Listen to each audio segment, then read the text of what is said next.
തന്നെ അറിയുന്നു. അപ്പോൾ താൻ അറിഞ്ഞാൽ മതിയോ? അന്യനറിയണ്ടേ? താനും അന്യനും എല്ലാം എങ്ങനെ അറിയണം? താനായിട്ട്. എല്ലാവരും അറിയുന്നത് അങ്ങനെയാണല്ലോ, അവനവനെ താനായിട്ട് അറിയുന്നു. ഞാൻ എന്നെ ഞാനായി അറിയുന്നത് പോലെ തന്നെ അന്യൻ അവനെയും ഞാനായി അറിയുന്നു. അപ്പൊ സർവത്ര തുല്യമായിരിക്കുന്ന എന്താണ്? ആത്മാനമേവ, താനായി അറിയുക, പൂർണ്ണം താനാണെന്നറിയുക. തന്നെ സംബന്ധിച്ചുള്ള ബാക്കിയുള്ള ചിന്തകളെല്ലാം വെറും ഭാവനകളാണ്, കൽപ്പനകളാണ്. അപൂർണത തുടങ്ങിയ ചിന്തകൾ എല്ലാം ആരോപിച്ചിരിക്കുക. അതിനെ ആശ്രയിച്ചുകൊണ്ടാണ് പറയുന്നത് ഞാൻ അയോഗ്യനാണ്, യോഗ്യതകളില്ലാത്തവനാണ്, എനിക്ക് മുക്തിക്ക് അർഹതയുള്ളവനല്ല, ഞാൻ പാപിയാണ് എല്ലാം. അതിന്റെ സ്ഥാനത്ത് എന്താണ്? ആത്മാനമേവ, തന്നെ അറിയുക. അതറിഞ്ഞ് അസത്യമാണെങ്കിൽ അതറിഞ്ഞേ മതിയാകും. അങ്ങനെയുണ്ട്. ആദിത്യൻ പ്രകാശസ്വരൂപനാണെങ്കിൽ അതിന് ഇരുളായിരിക്കാൻ പറ്റത്തില്ല, അത് പ്രകാശിച്ചേ മതിയാവും. അപ്പൊ തന്റെ സ്വരൂപം പൂർണ്ണമാണെങ്കിൽ ആ പൂർണ്ണത പ്രകടമായേ പറ്റും. അതില്ല എന്നൊക്കെ തോന്നുന്നു, കേവലമായൊരു ഭ്രാന്തി. അത് അനുഭവത്തിലുള്ള കാര്യമാണ്. ആ ഭ്രാന്തി എങ്ങനെ സംഭവിച്ചു, എന്തുകൊണ്ട്? നമ്മുടെ അനുഭവമാണ്. പിന്നെ എങ്ങനെ സംഭവിച്ചെന്ന് എന്തിനാ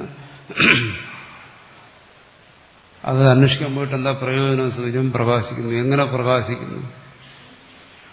പ്രകാശത്തെ ഗ്രഹിക്കേണ്ട ഒരുവൻ അതന്വേഷിച്ചു പോയിട്ട് പ്രയോജനമൊന്നുമില്ല. അവന്റെ ആവശ്യം എന്താണ്? തന്റെ കണ്ണുകൾക്ക് പ്രകാശം വേണം, അതാണ് അവന്റെ താല്പര്യമെങ്കിൽ അതെങ്ങനെ പ്രകാശിക്കുന്നു എന്ന് അന്വേഷിക്കുന്നതുകൊണ്ട് അത് കിട്ടുമോ? ഇല്ല. കണ്ണുകൾക്ക് പ്രകാശമാണ് ആവശ്യമെങ്കിൽ കണ്ണു തുറക്കും, സൂര്യനെ നോക്കും, ഇത്രയോ താല്പര്യം. അതാണെങ്കിൽ പിന്നെ മറ്റ് പ്രവൃത്തികൾക്കൊന്നും അവിടെ യാതൊരു താല്പര്യമില്ല, മറ്റ് സാധനങ്ങൾക്കൊന്നും ഇവിടെ യാതൊരു പ്രസക്തിയില്ല. എന്താണ് താല്പര്യം? പൂർണ്ണതയെ ഗ്രഹിക്കുക എന്നാണ് താല്പര്യമെങ്കിൽ. മറ്റൊന്നിനും ഇവിടെ യാതൊന്നുമില്ല. അതുകൊണ്ടിവിടെ പറയുന്നു ആ ഗ്രഹണം, അതാണ് പ്രാധാന്യം. കാരണം എത്രയെത്ര ഈ തത്വത്തെക്കുറിച്ച് പറഞ്ഞു കഴിഞ്ഞാലും അവിടെ പ്രാധാന്യം എന്ന് പറയുന്നത് തത്വഗ്രഹണത്തിനാണെന്നുള്ള ആ ഭാഗം പലർക്കും അത് പിടികിട്ടാറിയില്ല. എത്രയൊക്കെ പറഞ്ഞു കഴിഞ്ഞു. ഏറ്റവും പ്രധാനപ്പെട്ട ഭാഗം അതാണ്. ആ തത്വഗ്രഹണത്തിൽ എല്ലാം അവസാനിക്കുന്നു. പൂർണ്ണതയുടെ ഗ്രഹണത്തിൽ ഇവിടെ എല്ലാം അപൂർണതയെക്കുറിച്ചുള്ള സങ്കല്പങ്ങളെല്ലാം അവസാനിക്കും. മുക്തിയെക്കുറിച്ചുള്ള സങ്കല്പങ്ങൾ അവസാനിക്കുന്നു. എല്ലാം അവിടെ അവസാനിക്കുന്നു. അത്രയും മഹത്വമുള്ളതാണ് ആ ഗ്രഹണം എന്ന് പറയുന്നത്, അറിവ് എന്ന് പറയുന്നത്. അതാണ് നേരത്തെ പൂർണ്ണസ്യ പൂർണ്ണം ആതായ, പൂർണ്ണത്തിന്റെ അപൂർണതയെ, പൂർണ്ണത്തിന്റെ സ്വരൂപമായ പൂർണ്ണതയെ ഗ്രഹിച്ചു കഴിഞ്ഞാൽ അവിടെ എത്തണം. ഇത് പൂർണ്ണമാണ്. താനതറിയാതിരുന്നിടത്തോളം കാലം എന്താ വിശേഷം? പ്രകാശത്തെ അറിയാതിരിക്കുന്നിടത്തോളം കാലം പിന്നെ കണ്ണിനെന്താ പ്രയോജനം? അപ്പോ പൂർണ്ണതയുടെ ഗ്രഹണം, പൂർണ്ണതയുടെ ബോധം തന്നിൽ പ്രകാശിക്കാത്തിടത്തോളം കാലം ഗ്രന്ഥം, ശാസ്ത്രം, പഠനം എല്ലാം വ്യർത്ഥം, യാതൊരു പ്രയോജനം. അപ്പോ വിദിത്വ ഇവിടെ പറയുന്നു, പരംപൂർണം ബ്രഹ്മ വിദിത്വ, ഗ്രഹിച്ചിട്ട് ആ ഗ്രഹണം അത് സംഭവിക്കണം. അതാ സംഭവിക്കുന്നതും ഗ്രഹണം കൊണ്ട്, ശ്രവണം കൊണ്ട് സംഭവിക്കുന്നത് ഗ്രഹണം തന്നെയാണ്. താൻ പൂർണ്ണനാണെന്ന് ഗ്രഹിക്കുന്നു. ഇതിനപ്പുറം ഒന്നും ഇവിടെ പറയുന്നില്ല. കാരണം ഇതിനപ്പുറം പറയാനൊന്നും അവശേഷിക്കുന്നില്ല. അതുകൊണ്ട് ഇത്രയേ ഉള്ളൂ എന്ന് ചോദിക്കും. മറ്റെന്തെങ്കിലും അവശേഷിക്കണ്ടേ? പൂർണ്ണതയെ വെളിപ്പെടുത്തി കഴിഞ്ഞാൽ പിന്നെന്താണ്? അപൂർണതയെക്കുറിച്ച് പിന്നെ അന്വേഷണത്തിന് എന്തെങ്കിലും പ്രസക്തിയുണ്ടോ? അവിടെ അപൂർണതകൾ അവസാനിച്ചില്ലേ? പിന്നെ എന്ത് സാധ്യം, പിന്നെ എന്ത് സാധനം? പക്ഷെ നമ്മളെന്താണ്? ഘൃതം തെക്വ കരം ലേഠി എന്ന് പറയും.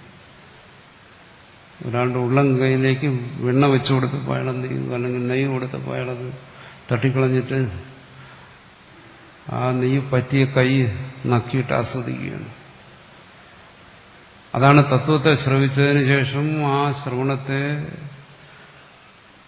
തത്വത്തിന്റെ പ്രകാശത്തെ ഉൾക്കൊള്ളാതെ മറ്റ് സാധ്യസാധന മാർഗങ്ങളിൽ മോഹിതന്മാരായി ഒഴിലുന്നവരുടെ അവസ്ഥ അതാണ്. മോഹത്തിൽപ്പെട്ടിരിക്കുകയാണ്. തത്വത്തിന്റെ വെളിച്ചത്തിൽ പറഞ്ഞു കഴിഞ്ഞാൽ ഏതെങ്കിലും ഒരു സാധന മാർഗത്തിൽ ഒരാൾ പെട്ടിരിക്കുന്നുവെങ്കിൽ അതിന്റെ അർത്ഥം അയാൾ മോഹത്തിലാണ്. ആത്യന്തികമായ മുക്തി അതിൽ നിന്നാണ് സംഭവിക്കേണ്ടത്. കാരണം മുക്തിക്ക് വേണ്ടി സഞ്ചരിക്കുന്നവനാണ് പറയുന്നത്, ആധ്യാത്മികമായ മാർഗത്തിലാണെന്ന് പറയുന്നത്. മറ്റൊരാ മുക്തിക്ക് വേണ്ടി ശ്രമിക്കുന്നു. അപ്പോൾ ആധ്യാത്മികമായ മാർഗത്തിൽ അവനെന്താ അതിലേക്ക് വരിക എന്ന് പറഞ്ഞാൽ അതുകൊണ്ട് ഉദ്ദേശിക്കുന്നു അവനെന്തോ സാധന മാർഗത്തിലാണ് എന്നാണ്. അവനെന്താ സംഭവിക്കേണ്ടത്? സാധന നിർമുക്തനായി തീരണം. ആ മുക്തി എന്ന് പറയുന്നത് എന്താണ്? വിദിത്വ. ഇവിടെ പറയും അഹം അധഃ പൂർണ്ണം ബ്രഹ്മാസ്മിത്യേവം. അത് തന്നിൽ തന്നെ ബോധിക്കുന്നു. ആദിത്യൻ പ്രകാശം ആണെന്ന് ബോധിച്ചാൽ പോലെ തന്റെ ചക്ഷു അത് സ്വയം പ്രകാശ സ്വരൂപമാണ് എന്നൂടെ ബോധിക്കുന്നു. അപ്പോഴേ പ്രകാശത്തിന്റെ രഹസ്യം എന്താണെന്നുള്ള നമുക്ക് വെളിപ്പെടുത്തും. അപ്പൊ തന്നിൽ പ്രകാശിക്കുന്നതാണ് ഈ ആദിത്യന്റെ പ്രകാശം എന്ന് ബോധ്യപ്പെടും. അപ്പോൾ പൂർണ്ണം എന്ന് പറയുന്നത് എന്താണ്? ഇവിടെ പറയുന്നു ബ്രഹ്മാസ്മി. അത് തന്നിലാണ് ആ പൂർണ്ണത. താൻ സ്വയം പൂർണ്ണനായിരിക്കുന്നു. ഇത്യവും പൂർണ്ണമാതായ. അതാണ് പൂർണ്ണത്തെ ബോധിക്കുക എന്ന് പറയുന്നു. നേരത്തെ വ്യാഖ്യാനിച്ചില്ല പൂർണ്ണമാതായ എന്നുള്ളത്. വിദിത്വ എന്ന് പറയുന്നു. അങ്ങനെ ഗ്രഹിച്ചിട്ട് ബോധിച്ചിട്ട് പൂർണ്ണതയെ ഗ്രഹിച്ചിട്ട് പറഞ്ഞു എന്താണ്? മറ്റ് സാധ്യസാധനങ്ങളൊന്നും ശേഷിക്കുന്നില്ല എന്നെന്തുകൊണ്ടാണ് പറഞ്ഞത്? പൂർണ്ണമേവ അവശേഷ്യത. പിന്നെ അങ്ങനെ ഗ്രഹിച്ച ഒരുവനെ സംബന്ധിച്ചിടത്തോളം ശേഷിക്കുന്ന എന്താണ്? ആ പൂർണ്ണത മാത്രം.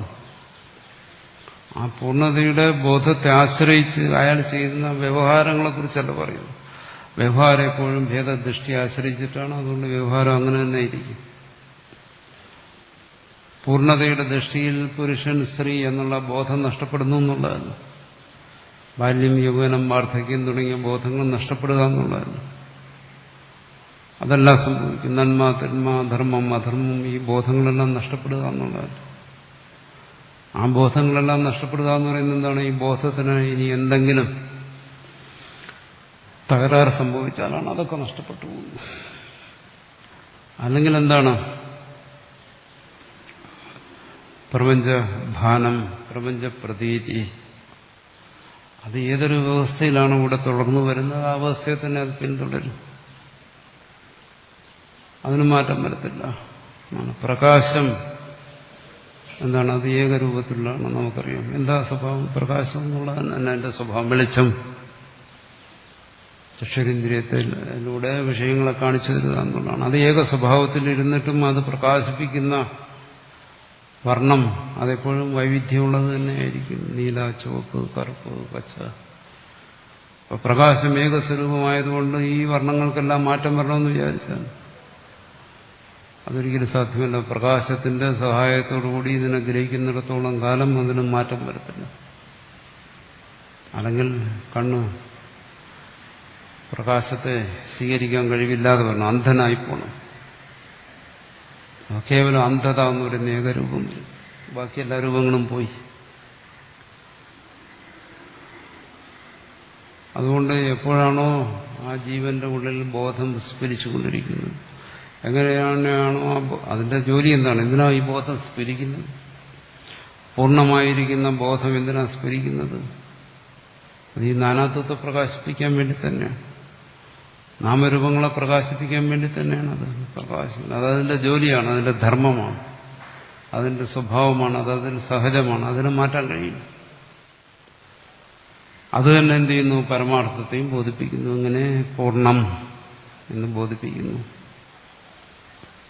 അത് വിശേഷപ്പെട്ട ബോധമാണ്. ഈ നാമരൂപങ്ങളെ ബോധിച്ചുകൊണ്ടിരുന്നപ്പോൾ അങ്ങനെ ബോധിക്കാൻ കഴിയുന്നില്ല. അതിന് ഗുരുവിന്റെ ആവശ്യമൊന്നും, ശാസ്ത്രത്തിന്റെ ആവശ്യമൊന്നും, ഉപദേശത്തിന്റെ ആവശ്യമൊന്നും എല്ലാം വേണ്ടി വന്നു. അവിടെ പൂർണ്ണതയെ ഗ്രഹിക്കുന്നു. അപൂർണതയിൽ അപൂർണതയ്ക്ക് യാതൊരു സ്ഥാനവുമില്ല. പൂർണ്ണബോധത്തിൽ നിങ്ങൾക്ക് യാതൊരു സ്ഥാനവുമില്ല. എന്തുകൊണ്ട്? പൂർണ്ണമേവ അവശിഷ്യതേ, പൂർണ്ണം തന്നെ ശേഷിക്കുന്നു.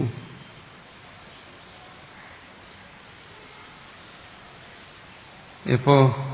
ആ പൂർണ്ണതയെ ഗ്രഹിക്കുമ്പോൾ. അങ്ങനെ ശേഷിക്കുമ്പോഴും എന്താണ് ഇതിന്റെ സഹജമായ ഈ സ്വഭാവം? അത് പ്രപഞ്ചത്തെ പ്രകാശിപ്പിച്ചുകൊണ്ട് തന്നെ ഇരിക്കുന്നു.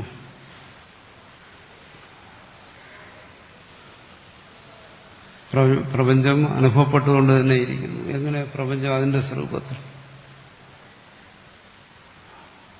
അവിദ്യാനാശം എന്ന് പറയുന്നതിന് അതാ പറഞ്ഞു വന്നത്. അത്രയേ ഉള്ളൂ താല്പര്യം. ആ പ്രതീതി, പ്രപഞ്ച പ്രതീതി ഉണ്ടെങ്കിലും അതല്ല പരമാർത്ഥം എന്നുള്ള ബോധത്തിൽ. ഇതെല്ലാം ആത്യന്തികമായി എവിടെ നിൽക്കുന്നു? വിദിത്വ പൂർണ്ണം ബ്രഹ്മ വിദിത്വ, ബ്രഹ്മത്തെ പൂർണ്ണമായി ഗ്രഹിച്ചിട്ട്. പൂർണ്ണസ്യ പൂർണ്ണം ആദായ. പൂർണ്ണസ്യ പൂർണ്ണം എന്നെന്തിനാ പറഞ്ഞത്? ഷഷ്ടി വിഭക്തി സംബന്ധത്തെ കാണിക്കാൻ വേണ്ടിയിട്ടാണ്. എന്റെ ധനം, എന്റെ സമ്പത്ത് എന്ന് പറയുമ്പോൾ ഞാൻ വരെ, എന്റെ സമ്പത്ത് വരെ. അതുപോലെ പൂർണ്ണത്തിന്റെ പൂർണ്ണം, പൂർണ്ണത്തിൽ അങ്ങനെ ഒരു പൂർണ്ണതയുണ്ടോ? ഇല്ല. പിന്നെ എന്തിനങ്ങനെ പറഞ്ഞു? കാരണം ഇവിടെ നമ്മളെ ബോധിപ്പിക്കുന്ന ഒന്ന് പൂർണ്ണമാണ്, ഇതെല്ലാമായിരിക്കുന്നു. മറ്റെന്താ? താൻ അറിയാൻ, മനസ്സിലാക്കാൻ ശ്രമിക്കുന്ന തന്നെ കുറിച്ചാണ്. അതാണ് തന്റെ പ്രാഥമികമായ അന്വേഷണത്തിൽപ്പെട്ട കാര്യം. താൻ ആരാണ്? അത് നീ പൂർണ്ണമാണെന്ന് പറഞ്ഞാൽ അത് പ്രയാസമാണ്. കാരണം പൂർണ്ണമല്ല താൻ. താൻ അപൂർണനാണെന്ന് സ്വയം അനുഭവിച്ചുകൊണ്ടിരിക്കുകയാണ്. അനുഭവത്തെക്കാൾ വലിയ പ്രമാണമില്ല. അനുഭവത്തിനാണ് പ്രാധാന്യം. അതാണ് മുഖ്യം. ഞാൻ പൂർണ്ണനാണെന്ന് എനിക്ക് അനുഭവിക്കാൻ കഴിയുന്നില്ല. അപ്പോൾ പറയുന്നത് എന്താണ്? ഈ പ്രപഞ്ച കാരണമായി, പ്രപഞ്ചസ്വരൂപമായി ഒരു ഇരിക്കുന്നത് പൂർണ്ണതയാണ്. ആ പൂർണ്ണതയിൽ നീ സ്വയം ഞാനെന്ന് അനുഭവിക്കുന്നതാണ് ഈ പരിച്ഛിന്നത. ഇതെന്താണ്? ഇത് ആ പൂർണ്ണതയുടെ പൂർണ്ണമാണ്. ഏതാണോ സമ്പൂർണ്ണ ജഗത് സ്വരൂപമായിരിക്കുന്നത്, ഇവിടെ പറഞ്ഞല്ലോ തസ്മാ തത്സർവം അഭവത്, സർവവുമായി തീർന്ന ആ പൂർണ്ണത, ആ പൂർണ്ണത തന്നെയാണ് നിന്നിലിരിക്കുന്നത്. ആ പൂർണ്ണതയുടെ സ്വരൂപമായിരിക്കുന്നതാണ് പൂർണ്ണത. ആ പൂർണ്ണതാ സ്വരൂപമായിരിക്കുന്ന പൂർണ്ണതയാണ് തത്വമസി എന്ന് നിന്നെ ചൂണ്ടിക്കാണിച്ച് പറയുന്നത്. നീയും ആ പൂർണ്ണമാണ്. പൂർണ്ണതയിൽ അവിടെ വിഭജനത്തിന് അവസരമൊന്നുമില്ല. രണ്ടായി വേർതിരിക്കാൻ കഴിയില്ല. അപ്പോൾ വേർതിരിക്കാൻ കഴിയാത്തതുകൊണ്ട് സാധാരണ ഏതിനെയും വേർതിരിച്ചാണ് മനസ്സിലാക്കുന്നത്. അതാണ് തന്റെ സ്വഭാവം. അതുകൊണ്ട് പൂർണ്ണസ്യ എന്ന് പറഞ്ഞു. അത് വേർതിരിയുന്നത് പോലെ തോന്നുമെങ്കിലും വേർതിരിയുന്നതല്ല. അത് ഇവിടെ പറയുന്നത് എന്താണ്? അധഃ പൂർണ്ണം ബ്രഹ്മാസ്മി. ആ പൂർണ്ണം തന്നെയാണ് നിന്നിലും പൂർണ്ണമായിരിക്കുന്നത്. ആ പൂർണ്ണം തന്നെയാണ് പൂർണ്ണസ്വരൂപനായി നീയായിരിക്കുന്നത്. അപ്പോൾ പൂർണ്ണസ്യ എന്ന് പറയുന്നത് എന്താണ്? പൂർണ്ണത്തിന്റെ സ്വരൂപം. ആ പൂർണ്ണസ്വരൂപം, സ്വരൂപം എന്ന് വെച്ചാൽ അത് തന്നെ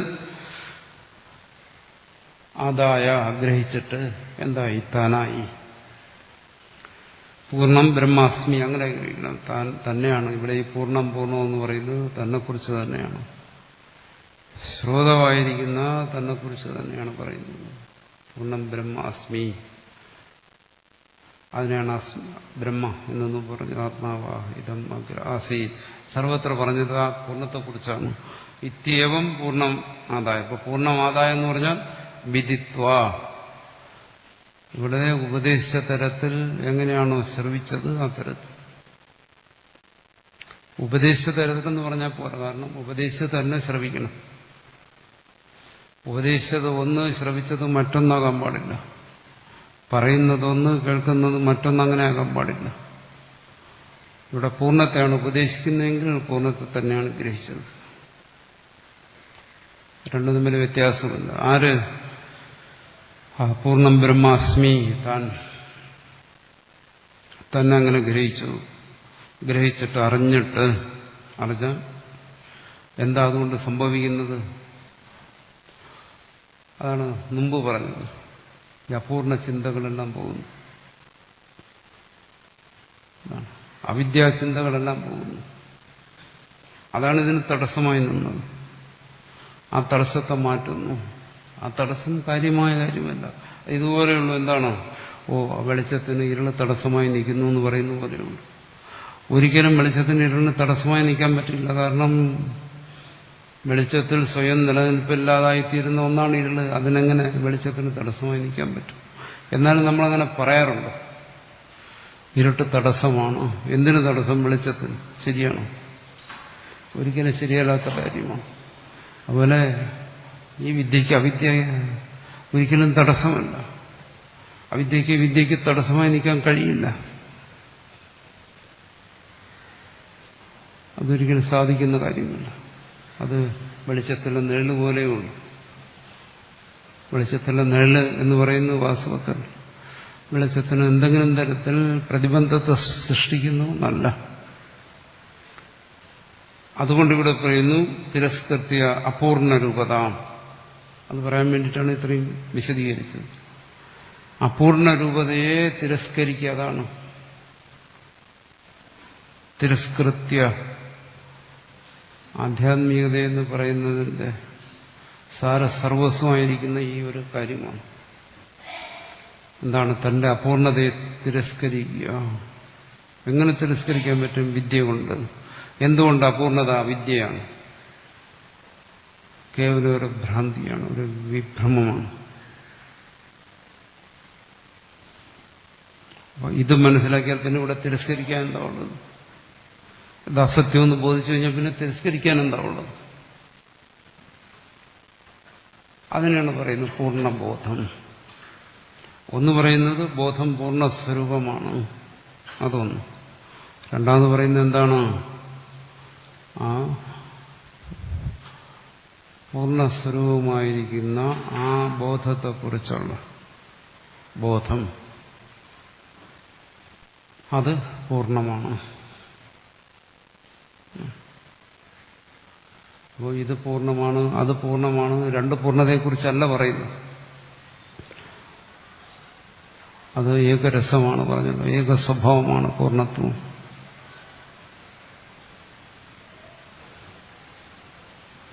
അതിന് തന്നെ വേണ്ടതെന്താണ് ഇവിടെ? ആ ബോധം.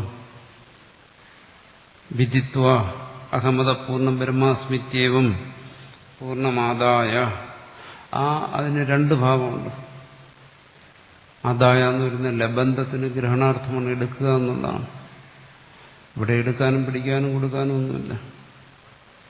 പിന്നെ എന്താ അവിടെ സംഭവിക്കുന്നത്? പൂർണ്ണബോധം കൊണ്ട് തിരസ്കൃത്യ അപൂർണസ്വരൂപത്താം തന്നിലുള്ള പരിച്ഛിന്ന ഭാവങ്ങൾ പറയുന്നുണ്ടോ?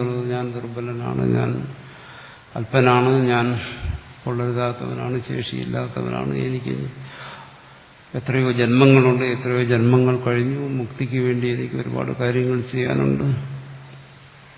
എല്ലാം ഇത്തരം ഭ്രാന്തമായ കൽപ്പനകൾ, യാതൊരു കഴമ്പുമില്ലാത്ത ഇതിനെല്ലാം പൂർണ്ണബോധം കൊണ്ട് തിരസ്കരിക്കുക.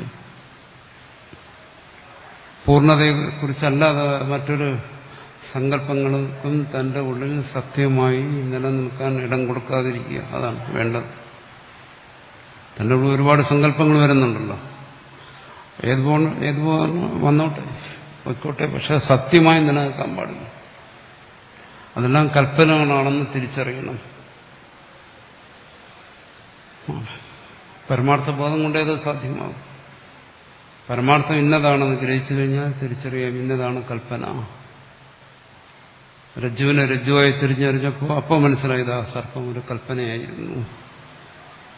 മരുഭൂമിയിലെ ജലത്തെ പ്രകാശമായി തിരിച്ചറിഞ്ഞ് ആ നിമിഷം മനസ്സിലായതാ ഇത് കേവലം പ്രകാശം മാത്രമാണ്, ബാക്കി കൽപ്പനയാണ്, സത്യമല്ല. കൽപ്പനയാണെന്ന് പറഞ്ഞാൽ നമ്മൾ എന്തെങ്കിലും വിശേഷിച്ച് കൽപ്പിക്കുക എന്നുള്ള അർത്ഥമല്ല. വിശേഷിച്ചൊന്നും കൽപ്പിച്ചു കൂട്ടിയെടുക്കുന്നൊന്നുമല്ല. പിന്നെന്താ? സത്യബോധത്തിൽ അത് അസത്യമാണെന്ന് അതോടൊപ്പം തന്നെ ബോധിക്കപ്പെടുന്നു. അതിന് പിന്നെ രണ്ടാമതൊരു ബോധത്തിന്റെ ആവശ്യമില്ല. സത്യത്തെ ബോധിച്ചു കഴിഞ്ഞാൽ ഇതാ സത്യമാണ് എന്നുള്ള ബോധം അവിടെ തന്നെ ഉണ്ട്. അതൊരു നാണയത്തിന്റെ രണ്ടു വശങ്ങൾ പോലെയാണ്.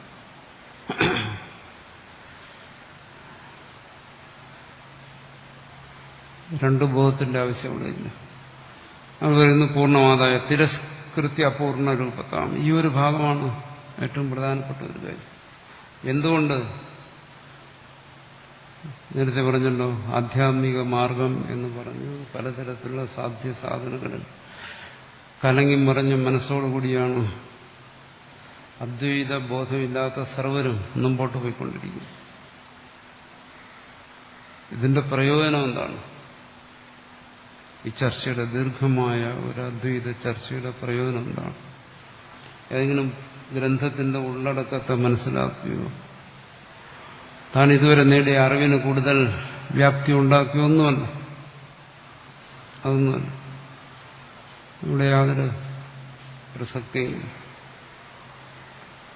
പിന്നെന്താണ്? ആ പൂർണ്ണതയെ ഗ്രഹിക്കുക, ഇത്രയേ ഉള്ളൂ. അപൂർണതയെ ഗ്രഹിക്കുന്നതിന്റെ അടയാളം എന്താണ്? ഒരുവൻ ആരെങ്കിലും ഇത് ബോധിപ്പിക്കുന്ന അടയാളമല്ല. ആരെങ്കിലും തനിക്ക് പൂർണ്ണ ബോധമുണ്ട് എന്ന് ബോധിപ്പിക്കേണ്ട ആവശ്യം വരുന്നില്ല. അതൊക്കെ ബാലിശമായ കാര്യങ്ങളാണ്. ഇവിടെ ഒരു തരത്തിലുള്ള അഭിനയത്തിന് യാതൊരു പ്രസക്തിയില്ല. താൻ ജ്ഞാനമുള്ളവനാണെന്നോ മുക്തനാണെന്നോ മറ്റുള്ളവരെ ബോധിപ്പിക്കാനുള്ള ഏതെങ്കിലും ചേഷ്ടകളെ കുറിച്ചല്ല ഇവിടെ പറയുന്നു. അത്തരം കാര്യങ്ങളല്ല. ഇത് സത്യത്തെ വെളിപ്പെടുത്തുന്നതാണ്. അതിനകത്ത് മായത്തെ കൂട്ടിച്ചേർക്കാൻ പാടില്ല.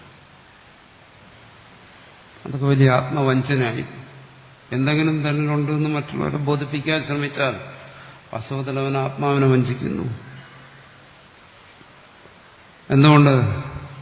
അത് സത്യത്തിന്റെ പ്രകാശം മാത്രമാണ്. അവിടെ അസത്യത്തിന് യാതൊരു സ്ഥാനമില്ല.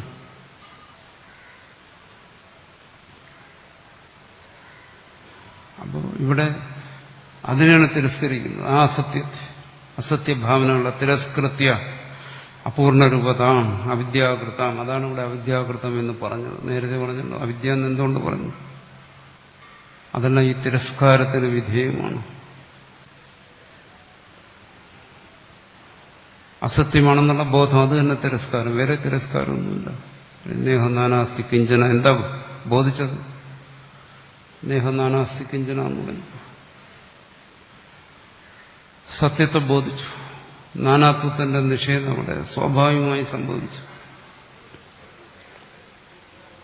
അത് രണ്ടെണ്ണത്തിന്റെ ആവശ്യമില്ല. വെളിച്ചത്തെ കൊണ്ടുപോകാൻ ഒരു ശ്രമം ഇരുളിനെ മാറ്റാൻ, മറ്റൊരു ശ്രമം അതിന്റെ ആവശ്യമില്ല. വെളിച്ചത്തെ കൊണ്ടുവന്നെങ്കിൽ അത് തന്നെ ഇരുളിനെയും മാറ്റി. ഏകമായ ശ്രമമില്ല. ശ്രവണം ഏകശ്രമമാണ്. തത്വത്തിന്റെ ബോധം ഉണ്ടാകുന്നു എന്ന് പറഞ്ഞാൽ എന്താണ്? അവിദ്യ തിരസ്കരണം സംഭവിച്ചു കഴിഞ്ഞു. അപ്പം പിന്നെ ആദായ ഇവിടെ എടുക്കാനും കൊടുക്കാനും ഒന്നുമില്ല. അതുകൊണ്ടാണ് ഭാഷ്യകാരൻ പറഞ്ഞു വിദിത്വ. അങ്ങനെ ഗ്രഹിച്ചിട്ട് തത്വത്തെ ശ്രവിച്ച് തത്വത്തെ ഗ്രഹിച്ച് എന്നർത്ഥം. ശ്രവണവും ഗ്രഹണവും സംഭവിക്കണം. ശ്രവണം തന്നെ ഗ്രഹണം. ശ്രവണം സംഭവിച്ചാൽ അവിടെ ഗ്രഹണവും സംഭവിക്കും. രണ്ടും രണ്ടാക്കാൻ പറ്റത്തില്ല. അങ്ങനെ അവിദ്യാകൃതാം നാമരൂപാധി സമ്പർക്കജാം ഏതയാ ബ്രഹ്മവിദ്യയാ പൂർണ്ണമേവ കേവലം അവശിഷ്യതേ.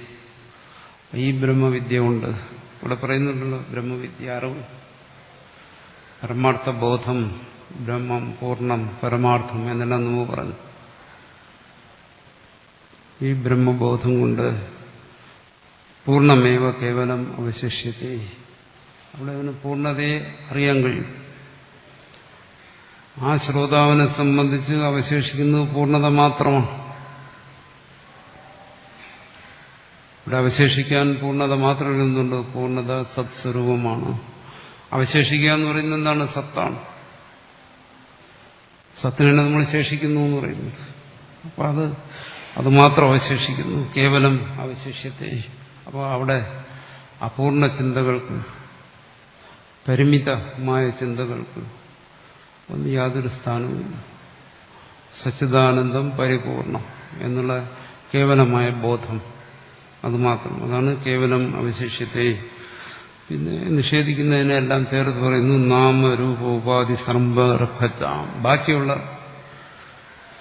ഈ ബോധശൂന്യമായ ഒരുവന്റെ ചിന്തകളും പ്രവൃത്തിയും അറിവും എല്ലാം ഈ നാമരൂപ ഉപാധി സമ്പർക്കം കൊണ്ട് സമ്പർക്കജാം എന്ന് പറഞ്ഞാൽ സമ്പർക്കം കൊണ്ട് അവനിൽ സംഭവിക്കുന്നതാണ്, ഉണ്ടാകുന്നതാണ്. ഈ നാമരൂപ ഉപാധി സമ്പർക്കം ആരോട് വരുന്ന സമ്പർക്കം എന്ന് പറയുന്നത് തന്റെ ഉള്ളിലിരിക്കുന്ന, തന്റെ ഉള്ളിൽ സ്വയം പ്രകാശരൂപത്തിലിരിക്കുന്ന ഏകരസമായിരിക്കുന്ന ആ ചൈതന്യത്തിന് ഈ ഇന്ദ്രിയങ്ങൾ, കർണങ്ങൾ, കാര്യമായ ശരീരം, പിന്നെ അന്ധകരണത്തിന്റെ വിഭിന്ന ഭാവങ്ങൾ, ഇതുമായിട്ടുള്ള സമ്പർക്കം, ചേർച്ച, താതാത്മ്യം, അധ്യാസം എല്ലാം ഒരേ അർത്ഥമാണ്. ആ അധ്യാസം കൊണ്ട്, താതാത്മ്യം കൊണ്ട്, അതാണ് ഇവിടെ പറഞ്ഞത് നാമ രൂപ ഉപാധി സമ്പർക്കജാം, സമ്പർക്കം കൊണ്ടുണ്ടായതാണ് തന്നെ. എന്താണ് ഈ അപൂർണത? ഈ അപൂർണഭാവം, താൻ അപൂർണനാണ് എന്നുള്ള ബോധം. അപ്പൊ ആ അപൂർണഭാവത്തെ, ഇത്രയേ ഉള്ളൂ, കേവലം തന്റെ ഉള്ളിൽ വരുന്ന അപൂർണഭാവത്തെ തനിക്ക് തന്റെ വിവേകം കൊണ്ട് തിരസ്കരിക്കാൻ കഴിഞ്ഞാൽ താൻ പൂർണ്ണനാണ്, ആ പൂർണ്ണൻ, താൻ മുക്തനാണ്. അവിടെ അദ്വൈത ബോധത്തിന്റെ വെളിച്ചത്തിൽ മുക്തി എന്ന് പറയുന്നത് വളരെ തുച്ഛമായ കാര്യമാണ്. തുച്ഛമെന്ന് പറഞ്ഞാൽ അനായാസസിദ്ധമായ ഒരു കാര്യമാണ്. ആ ബോധത്തെ വിട്ടുകളഞ്ഞാലോ മുക്തി എന്ന് പറയുന്ന ഒരു ബാലി കയറാൻ പല. ഈ ജന്മത്തിൽ തീർത്താൽ തീരാത്ത, കയറി തീർത്താൽ തീരാത്ത ഒന്നാണ്. തത്വബോധത്തെ സംബന്ധിച്ച് അങ്ങനെയുണ്ട്. അതാണ് ഇവിടെ പറയുന്നത് നാമരൂപ ഉപാധി സമ്പർക്കച്ചാം ഏതയാ ബ്രഹ്മവിദ്യയാ. ഇതുവരെ ഉപദേശിച്ചാണ്. തത്വം പൂർണ്ണമേവ കേവലം അവശേഷ്യത്തെ, കേവലമായ തത്വം അവശേഷിക്കുന്നു. തഥാച ഉക്തം, ഈ കാര്യത്തെക്കുറിച്ചാണ് പറഞ്ഞു. തസ്മാത് തത് സർവം അഭവത്. നേരത്തെ പറഞ്ഞല്ലോ ബ്രഹ്മവാ ഇദമഗ്രാസീത് തത് ആത്മാനമേവ ആവേത് അഹം ബ്രഹ്മാസ്മീതി തസ്മാത് തത്സർവം അഭവത്. ആ ഒരു ബോധത്തിൽ, ആ ബോധം എങ്ങനെ? അത് തന്നെയാണ് സർവവുമായി തീർന്നിരിക്കുന്നത്.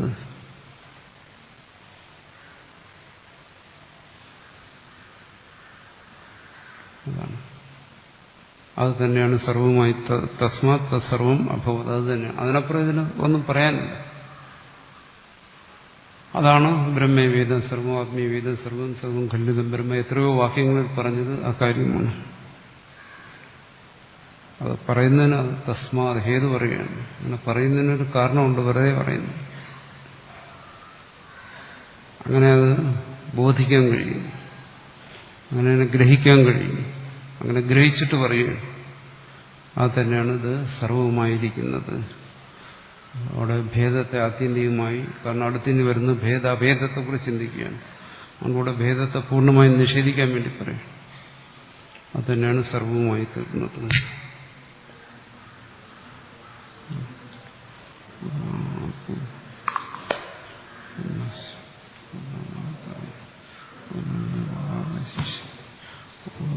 ശാന്തി ശാന്തി ശാന്തി.